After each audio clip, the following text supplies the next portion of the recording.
नमस्कार। 19 मई के current affairs के इस वीडियो में आपका स्वागत है। तो आइए सबसे पहले एक प्रश्न को हम लोग देख लेते हैं।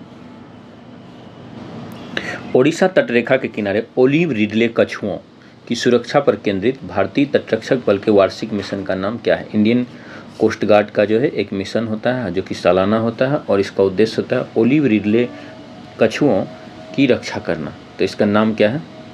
इसका उत्तर होगा ऑपरेशन ओलिविया।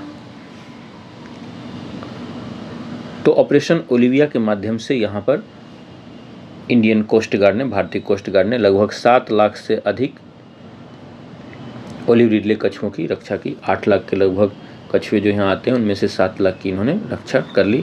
और यह जो है आयोजन ऑपरेशन का हर साल नवंबर से मई के महीने में होता है और यह होता है ऋषिकुलिया नदी के मुहाने पर, गहिरमाथा बीच पर और ओडिशा के आसपास के तटीय क्षेत्रों में होता है। और इसका उद्देश्य ये होता है कि इनके घोंसलों को सुरक्षित रखना। ये कछुए जो होते हैं वो समुद्र से आते हैं और यहाँ समुद्र के किनारे तट पर जो है वो घोंसलों का निर्माण करते हैं, अपने बच्चे वहाँ छोड़ जाते हैं और जब बच्चे थोड़े बड़े हो जाते हैं तो फिर वो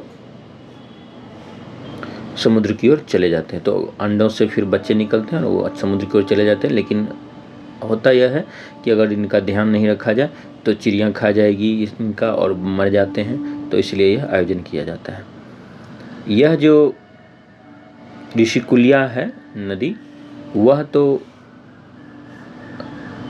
गंजम जिले के पास है वह तट है, और जो गहिरमाथा तट है वह है आपको केंद्रपाड़ा जिले के पास। तो ये अलग अलग क्षेत्र हैं। इस पूरे बेल्ट में जो है ओलिव रिडले कछुए आते हैं, तो ये याद रखेंगे। हम लोग देख लेते हैं अगले प्रश्न को। ऑपरेशन गिडियन चैरियट किस देश द्वारा शुरू किया गया है? तो इसका उत्तर होगा इजराइल के द्वारा शुरू किया गया है। ऑपरेशन गिडियन चैरियट का क्या उद्देश्य है या क्या है यह? तो इसका उद्देश्य है गाजा पट्टी में एक बड़े पैमाने पर सैन्य आक्रमण करना। ऑपरेशन गिडियन चैरियट जो है यह गिडियन बाइबल के ज़माने के एक चरित्र से लिया गया है। गिडियन उन्हीं के नाम था और उनके पास एक रथ था और उन्होंने एक ऑफेंसिव चलाया था और फिर अपने दुश्मनों का नाश किया था। तो इसी के नाम पर यह गिडियंस चैरियट रखा गया, गिडियन का रथ। तो ये इजराइल का जो रक्षा बल है IDF, इजराइल डिफेंस फोर्स, वह चला रहा है। और यह कहाँ चला रहा है? गाजा पट्टी में चला रहा है। और इसका उद्देश्य वास्तव में हमास द्वारा बंधक बनाए गए इजरायलियों को छुड़ाना और साथ ही साथ क्या करना, सिविलियंस को कम नुकसान पहुंचाना, उन्हें पहले ही चेतावनी दे देना और पूरे वो जो क्षेत्र है, जो बैटलफील्ड बना हुआ गाजा का क्षेत्र, उस पर पूर्ण नियंत्रण स्थापित कर लेना। और इसके अलावा इजराइल के नागरिकों की रक्षा करना और हमास को पूरी तरह से नेस्त नाबूद कर देना कि वह वहाँ पर ना तो इंफ्रास्ट्रक्चर उसका बच पाए और ना ही वह वहाँ पर शासन करने के लायक रह सके। तो ये जो है, ये क्षेत्र जो है यही है गाजा पट्टी।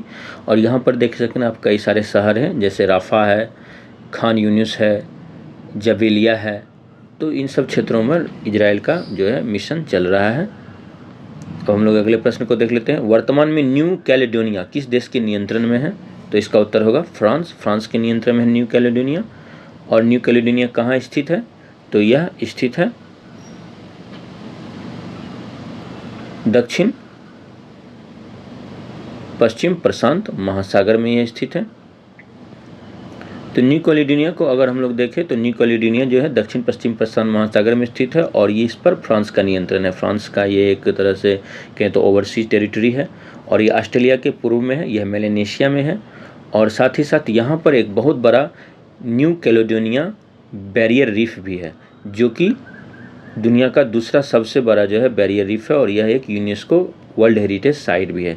यहाँ पर मूल निवासी जो हैं वो कनक लोग हैं, कनक लोग कहलाते हैं, मेलेनेशियंस होते हैं। वो बहुत साल पहले हुआ आए थे और बाद में कैप्टन जेम्स कुक ने इसे यूरोपियों के लिए खोजा और फिर कुछ समय बाद फ्रांस का इस पर कब्जा हो गया और फ्रांस ने इसे एक दंड कॉलोनी, पीनल कॉलोनी विकसित किया। जैसे ऑस्ट्रेलिया ब्रिटिश लोगों के लिए एक पीनल कॉलोनी था यहाँ, यानी जो उनके अपराधी होते थे उन्हें यहाँ रखा जाता था सज़ा के रूप में।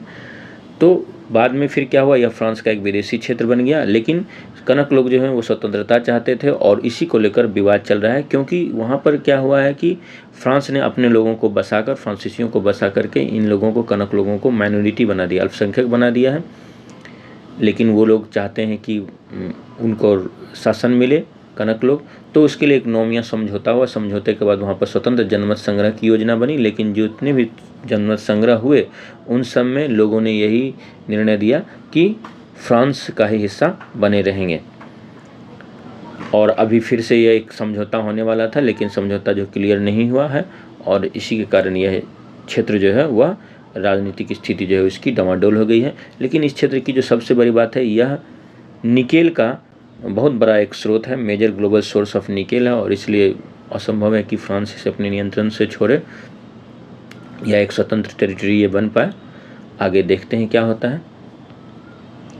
न्यू कैलेडोनिया को अगर हम लोग देखें तो ये न्यू कैलेडोनिया है, और इसमें जो है कई सारे द्वीप हैं, लिफाओ द्वीप इत्यादि द्वीप हैं। वो हमारे लिए उतना महत्वपूर्ण नहीं है, लेकिन न्यू कैलेडोनिया को अगर हम लोग देख लें तो यह ऑस्ट्रेलिया के पूरब में है, और यहाँ पर है ये new Caledonia. Fiji, Vanuatu, Tuvalu इस सब के नज़दीक है। सोलोमन आइलैंड इस सब के नज़दीक है। ऑस्ट्रेलिया से भी काफ़ी नज़दीक है, 1500 किलोमीटर लगभग दूर है। अब मेलेनेशिया का ये हिस्सा है, तो ये जो पूरा ग्रीन वाला हिस्सा देख रहे हैं ये मेलेनेशिया कहलाता है। मेलेनेशिया में Vanuatu, New Caledonia, Fiji, Solomon island, Papua New Guinea इत्यादि आते हैं। फिर माइक्रोनेशिया में जो है आप देख सकते हैं कि मार्शल आइलैंड, नौरू इत्यादि आता है। गुआम आता है जिस पर कि अमेरिका का नियंत्रण है। और यह जो पॉलिनेशिया है, पॉलिनेशिया में भी कई सारे द्वीप आते हैं, जैसे हवाई है जिस पर कि अमेरिका का नियंत्रण है। इसके अलावा देख सकते हैं फ्रेंच पॉलिनेशिया है जिस पर कि फ्रांस का नियंत्रण है। कुक आइलैंड पर न्यूजीलैंड का नियंत्रण है। और यहाँ पर दो देश जो हैं बहुत ही महत्वपूर्ण है, समोआ और टोंगा। इसके अलावा न्यूजीलैंड भी जो है इसी पॉलिनेशिया का ही हिस्सा है। इसके अलावा अगर देखें तो और भी कई एक दो द्वीप हैं, जैसे ईस्टर आइलैंड जो है उस पर चिली का नियंत्रण है। तो ये था आपके लिए माइक्रोनेशिया, मेलेनेशिया और पॉलिनेशिया। ये तीनों क्षेत्र जो हैं वो ऑस्ट्रेलिया के उत्तर और पूर्व में हैं। तो उम्मीद करता हूँ कि ये वीडियो आपको पसंद आया होगा। इससे कुछ न कुछ ज़रूर आपको जानकारी मिली होगी। अगर ये अच्छा लगा तो लाइक करें ताकि ज़्यादा लोगों तक पहुँचे, शेयर करें, कमेंट करें और चैनल को सब्सक्राइब कर लें अगर नए हैं तो। और जिन्होंने सब्सक्राइब कर लिया उनका बहुत बहुत धन्यवाद। सभी अपना ख्याल रखें। Thank you, take care.